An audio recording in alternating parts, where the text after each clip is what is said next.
Bismillahirrahmanirrahim. Assalamu alaikum to all of you. Welcome back once again on my YouTube channel. मैं हूं इरफान हफीज़ और IR law consultants के platform से एक मरतबा फिर आपकी खिदमत में हाजिर हुआ हूं।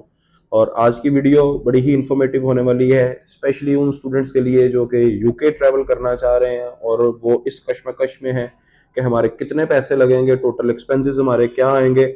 इस चीज़ के मुतल्लिक वीडियो बना के दें, ऐसी बड़ी सारी क्वेरीज आ रही थी हमारे पास। तो इंशाल्लाह आज की वीडियो में आप सारे एक्सपेंसेस डिस्कस किए जाएंगे जो कि एक स्टूडेंट को पूरे करने हैं if he or she wants to get admission in UK for his or her higher education. तो इस वीडियो को एंड तक लाजमी देखिएगा, सारी डिटेल में डिस्कस की जाएगी, सारे वन टू ऑल इसमें एक्सपेंसेस जो हैं वो शेयर किए जाएंगे। और इस सारे एक्सपेंसेस को जानने के बाद आपके पैसे तो काफ़ी लग जाएंगे, लेकिन सब्सक्राइब करने पे कोई भी पैसे नहीं लगेंगे। तो इसके लिए आपने जस्ट सब्सक्राइब का बटन प्रेस करना है और फिर बेल आइकन को आपने प्रेस कर देना है ताकि सारे नोटिफिकेशन आपके पास आते रहें और सब्सक्रिप्शन हमारी ऐड हो जाए आपके नाम से। तो जी शुरू करते हैं आज की वीडियो। जैसा कि मैंने आपको स्टार्ट में बताया इंट्रो में कि ये जो वीडियो है ये स्पेशली है expenses in UK, expense for study in UK. तो इसमें अगर हम स्टार्ट करें सबसे पहले एक्सपेंसेस के बारे में, तो जैसे मैंने अपनी लास्ट वीडियो में कनाडा के मुतालिक आपको बताया था, उसका भी लिंक मैं शेयर करूंगा डिस्क्रिप्शन में, कि सबसे पहले आपको तैयारी करनी होती है अपनी लैंग्वेज के लिए। ऑल्दो के यूके यूनिवर्सिटीज में कुछ ऐसी ऑप्शंस मौजूद है कि जो आपको विदाउट आइल्स एडमिशन दे देती हैं, लेकिन विदाउट आइल्स का कतई ये मतलब नहीं है कि आपको लैंग्वेज बैरियर क्रॉस नहीं करना पड़ता। लैंग्वेज बैरियर आपको क्रॉस करना पड़ता है आइदर विद द आइल्स और with the alternative of IELTS test. तो इसलिए आपको सबसे पहले उसी की प्रिपरेशन पे हम आएंगे, तो वो आपको शुरू करने पड़ेंगे इसके एक्सपेंसेस की जो गिनती है। तो शुरू करते हैं। यूके के एक्सपेंसेस जो है हमारे वो कितने होंगे। यूके के एक्सपेंसेस के लिए सबसे पहले आपने अपने डेफिनेटली आप लैंग्वेज क्लब में अपनी रजिस्ट्रेशन करवाएंगे तैयारी करने के लिए। जैसे अब हमारे पास अगर आएंगे तैयारी करने के लिए तो 20,000 रुपये हम आइल्स के रजिस्ट्रेशन का चार्ज करेंगे। 46,400 आइल्स यूके वी आई आपने करना है। ये एक बड़ी इंपॉर्टेंट चीज है कि आपने अगर यूके ट्रैवल करना है मास्टर्स के लिए या अंडर ग्रेजुएट के लिए तो आपने बुकिंग करनी है आइल्स यूके वीआई की, ठीक है। उसकी फीस 46,400 आपसे ब्रिटिश काउंसिल की है, वो आप ऑनलाइन भी पे कर सकते हैं, स्टैंडर्ड चार्टर्ड बैंक के थ्रू भी आप पे कर सकते हैं। तो आपका लैंग्वेज का काम खत्म हो गया। इसके बाद आप अपने डॉक्यूमेंट सबमिट करते हैं यूनिवर्सिटी में, आपको ऑफर लेटर आता है। अब ऑफर लेटर पे आने के बाद आपके एक्सपेंसेस जो हैं उन वो शुरू हो जाते हैं बेसिकली। यूके में एप्लीकेशन फीस कोई भी नहीं है जैसे कनाडा में थी, इसमें एप्लीकेशन फीस कोई भी नहीं है, किसी भी यूनिवर्सिटी की नहीं है। अगर कोई भी कंसल्टेंट आपको कहे कि आपका ऑफर मंगवाना है तो हमें इतने पैसे दें, ऑफर के पैसे हैं, तो वो बिल्कुल भी नहीं होते। वो अपनी कंसल्टेंसी फीस अगर चार्ज कर रहा है आपसे आपको बता के, तो वो उसका हक बनता है। लेकिन अगर वो कह रहा है कि मैं ऑफर मंगवा के दूंगा, ऑफर के पैसे हैं, तो ऐसा कुछ भी नहीं होता। कोई एप्लीकेशन फीस नहीं होती यूके में। तो आपकी ऑफर आ गई है। अब इसमें आपने करना ये है जी, आपकी ऑफर के ऊपर आपकी फीस मेंशन होगी। एक एवरेज फीस जो यूके में चल रही है इस वक्त अंडर ग्रेजुएट या मास्टर्स प्रोग्राम के लिए, वो 12-13 हज़ार पाउंड से स्टार्ट होकर 16-17-18 हज़ार पाउंड तक जाती है। तो इस पे एवरेज हम लिखेंगे 15 हज़ार पाउंड जो है वो आपकी एक साल की फीस है, जिसमें से आपने तकरीबन 60% जो है वो अपनी फीस पे करनी होती है इनरोलमेंट तक। अब इसमें भी यूनिवर्सिटीज जो हैं वो दो इंस्टॉलमेंट्स, कुछ यूनिवर्सिटीज हैं जो दो इंस्टॉलमेंट्स कर देती हैं, कुछ हैं जो वो पहले ही 60% डिमांड कर लेती हैं। जैसे बीपीपी यूनिवर्सिटी की आपको मिसाल दूं तो वो सबसे लोएस्ट फीस उन्हीं की है यूके के लिए। 13,500 पाउंड उनकी फीस है, 3,000 का वो स्कॉलरशिप दे देते हैं, तो 10,500 का वो 60% मांगते हैं आपसे पहले ही, जो कि 6,300 पाउंड बन जाता है। तो एवरेज आपने जो पेमेंट करनी होती है यूके ट्रैवल करने के लिए अपनी ट्यूशन फीस, वो आप 5 से 6 हज़ार पाउंड जो है वो अपने माइंड में रखें कि आपने इतनी पेमेंट जो है वो लाजमी अपनी फीस की पे करनी है। तो 6 हज़ार पाउंड को अगर देखेंगे और आज के रेट के अकॉर्डिंगली देखेंगे तो 325 327 जो है वो आज का रेट बन रहा है, क्योंकि आप एक्सचेंज के थ्रू ही इसकी पेमेंट करवाएंगे या अपने बैंक के जरिए से इसको करवाएंगे। तो अगर 325 से भी इसको मल्टीप्लाई करेंगे तो ये आपका 19,50,000 आपके पाकिस्तानी रुपीज में आपने अपनी फी के पे करने होते हैं। अब आपने अपनी फीस पे कर दी, यूनिवर्सिटी आपका इंटरव्यू लेगी। कुछ यूनिवर्सिटीज हैं वो पहले इंटरव्यू लेती हैं बाद में फीस मांगती हैं, और ये एक सेफ ऑप्शन भी होती है, लेकिन सारी यूनिवर्सिटीज ऐसे नहीं करती, क्योंकि हर यूनिवर्सिटी की अपनी पॉलिसी है, तो वो अपने अकॉर्डिंगली ही आपको डील करेंगे। तो जी आपने फीस पे कर दी 52 5,000 टू 6,000 GBP की, जो कि आपके पाक रुपीज में 19,50,000 के करीब तकरीबन अमाउंट बनेगी, 6,000 पाउंड की। इसको करने के बाद आपने अपने करवाना होता है टीबी टेस्ट मेडिकल का, जिसकी आईओएम के सेंटर्स बने होते हैं, या आप अजीज मेडिकल सेंटर से भी करवा सकते हैं। 4 शहरों में इनके सेंटर्स हैं, लाहौर में है, कराची में है, इस्लामाबाद में और मीरपुर में है। तो 11,000 इसकी फीस है, और अगर लाहौर से करवाएंगे तो 11,320 रुपये इसकी फीस है। तो आप इसको भी अपने एक्सपेंसेस में ऐड कर लें, क्योंकि ये आपका एक मैंडेटरी डॉक्यूमेंट रिक्वायर्ड है आपके वीज़ा के लिए भी। तो ये आपका टीबी का टेस्ट जो है वो उसमें आ जाता है। इसके अलावा जो बैंक स्टेटमेंट है वो आपको इसमें कितनी रिक्वायर्ड होती है।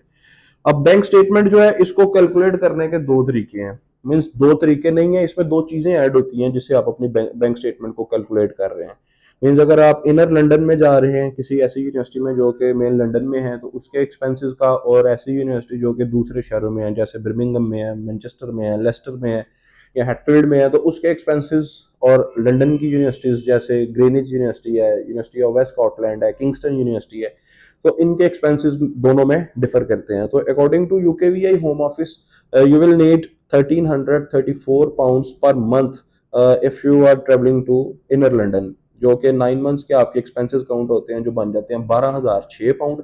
इसमें आपने ऐड करना होता है अपनी फर्स्ट ईयर की रिमेनिंग फीस को, जो कि आपने अपना इनिशियल डिपॉजिट पे करने के बाद आपकी फीस बच जाती है, उसको आपने इंक्लूड करना है 12,006 पाउंड में। तो हम एक एग्जांपल ले लेते हैं, यूनिवर्सिटी ऑफ वेस्ट स्कॉटलैंड की 14,500 उसकी फीस है, 1,500 का वो इंटरनेशनल स्टूडेंट्स को डिस्काउंट दे देते हैं, तो रिमेनिंग फीस बचती है 13,000। तो 6,500 पाउंड उनका इनिशियल डिपॉजिट है, और 6,500 का ही आपका रिमेनिंग बैलेंस रहता है। अगर आप अब 12,006 पाउंड में 6,500 भी ऐड कर देंगे, तो ये आपको जो स्टेटमेंट रिक्वायर्ड होगी, ये आपको रिक्वायर्ड हो जाती है 18,506 पाउंड की। और इसको आप अगर आज के रेट के अकॉर्डिंगली ही लेके चलेंगे, तो ये तकरीबन आपकी 61 लैक्स की जो है ये स्टेटमेंट आपकी बन जाती है।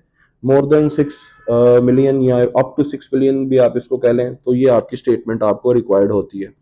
ये आपने स्टेटमेंट जो है ये 2 महीने के लिए एटलीस्ट अपने अकाउंट में ये अमाउंट को फ्रीज करना होता है, क्योंकि क्लोजिंग बैलेंस जो है वो चेक किया जाता है। तो आप अगर अपने पैसे इसमें इन्वेस्ट कर रहे हैं या रख रहे हैं तो वो सबसे बेहतर है। अगर आप किसी से इन्वेस्ट करवा रहे हैं या किसी से उधार लेके रख रहे हैं, तो आप कम अज़ कम उनसे 2 महीने का टाइम लाजमी लें, क्योंकि 28 डेज मेच्योर स्टेटमेंट चाहिए होती है एम्बेसी में वीज़ा फाइल करने के लिए। And then it is up to the embassy कि वो 5 दिन लेते हैं, वो 10 दिन लेते हैं, वो 21 डेज ले लेते हैं। तो आपको स्टेटमेंट के मुतालिक को मसला ना हो, तो 2 महीने के लिए आपने उसको होल्ड करके रखना है।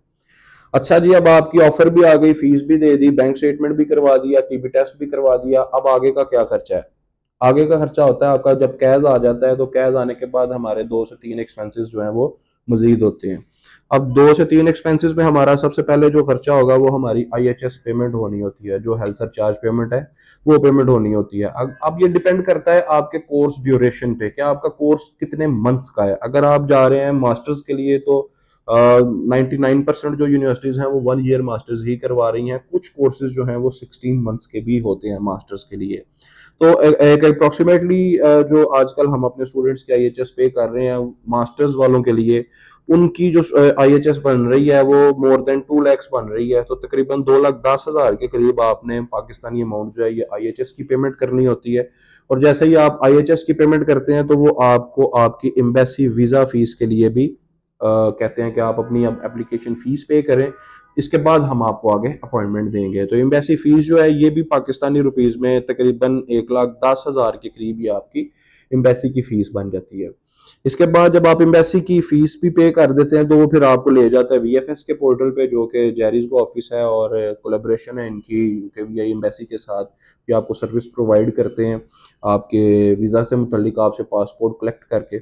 अब इसमें इनकी भी कुछ ना कुछ मुनासिब फीस होती है। मीन्स आपने अगर इनसे डॉक्यूमेंट स्कैनिंग की सर्विस लेनी है, आपने इनसे कुरियर सर्विस लेनी है, आप अगर अपनी वीज़ा के लिए प्रायोरिटी सर्विस लेना चाह रहे हैं, तो ये सारी चीज़ें डिपेंड करती हैं। अगर आप प्रायोरिटी सर्विस लेंगे तो अप्रोक्सीमेटली आपको 60 to 70,000 उसका एक एक्स्ट्रा ऐड करना पड़ेगा। अगर कोई भी सर्विस ऐड नहीं करवाते और आपको VFS की अपॉइंटमेंट मिल जाती है, ये फ्री ऑफ कॉस्ट होती है। इसके पैसे सिर्फ तब भरने पड़ते हैं जब आपको अपॉइंटमेंट मिल ना रही हो, तो आप किसी से सर्विसेज लेके तो अपनी अपॉइंटमेंट को मैनेज करवाने। तो उसके लिए भी आप तकरीबन 20 से 25,000 अपने माइंड में रखें कि ये आपको शायद खर्च करना पड़ सकता है। ये कंफर्म नहीं होता, क्योंकि इसकी कोई ये फिक्स नहीं है कि आपने ये पेमेंट करनी ही करनी है, ये रिक्वायरमेंट में नहीं है, ये आपकी एक फैसिलिटी के लिए है। अगर आप करना चाहें तो आप कर सकते हैं, अगर आप इंतज़ार करना चाहें तो it is up to you, तो ये उस पर नहीं आती। एयर टिकट है, एयर टिकट भी डिपेंड करता है उस दिन के रेट पे, लेकिन अंदाजन 1.5 लाख से 2 लाख 2.5 लाख के करीब में इसकी भी टिकट जाती है। तो इसकी भी हम तकरीबन 2 लाख के करीब इसमें इसकी पेमेंट ऐड करेंगे। एयर टिकट की भी बाकी फीस आ जाती है। आप अगर कंसल्टेंसी किसी की हायर कर रहे हैं सर्विसेज वगैरह, तो वो आपसे क्या चार्जेस लेता है। जैसे अगर आप फॉर एग्जांपल हमें अपना केस देते हैं अब एडमिशन के लिए, बाकी मामलात के लिए, तो हम आपसे 60,000 जो है वो कंसल्टेंसी चार्ज करते हैं। इंस्टॉलमेंट्स इसकी भी दो हैं, जैसे कनाडा के लिए 30,000 आपकी एडवांस प्रोसेसिंग पेमेंट है, 30,000 आपकी आफ्टर वीज़ा पेमेंट है। तो ये सारे एक्सपेंसेस को कैलकुलेट अगर किया जाएगा तो इसमें हम देखेंगे कि हमारा टोटल बजट यूके के लिए कितना होना चाहिए, अदर देन जो बैंक स्टेटमेंट किया जाता है। तो कैलकुलेटिंग स्टार्ट करेंगे अपनी इसकी आइल्स की रजिस्ट्रेशन से, फिर इसमें इसकी फ़ीस ऐड करेंगे। इसके अलावा हमने जो अपनी यूनिवर्सिटी की फ़ीस पे करनी है, यूनिवर्सिटी की फ़ीस के अलावा हमारा मेडिकल का टेस्ट इसमें आ जाएगा। इसके अलावा हमारी आईएचएस की पेमेंट इसमें आ जाएगी, एम्बेसी की जो फ़ीस है वो इसमें आएगी। एयर टिकट के लिए 2 लाख हम इसमें ऐड करेंगे और 60,000 जो है वो कंसल्टेंसी की ऐड करेंगे। अब ये तकरीबन आपका 26 लाख के करीब का बजट बन जाता है, जिसमें आपका आईएचएस वगैरह हर चीज़ इसमें शामिल होती है, आपकी कंसल्टेंसी से लेके आपकी एयर टिकट तक के। बैंक स्टेटमेंट इसमें इंक्लूड नहीं की, बैंक स्टेटमेंट को इंक्लूड करेंगे तो डेफिनेटली वो एक सेपरेट से पैसे जो है वो आपने रखने हैं, और आप अपनी बैंक स्टेटमेंट के अंदर से ये एक्सपेंसेस जो हैं वो पूरे नहीं करेंगे, ये आपको सेपरेटली ही करने की ज़रूरत पड़ेगी।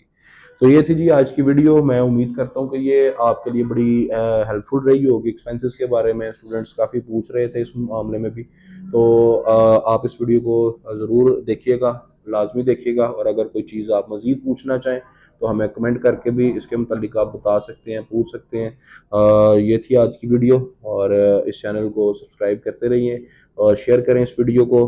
इंशाल्लाह आपसे मुलाकात होगी अगली वीडियो में। अपना ख्याल रखिएगा। अल्लाह हाफिज़।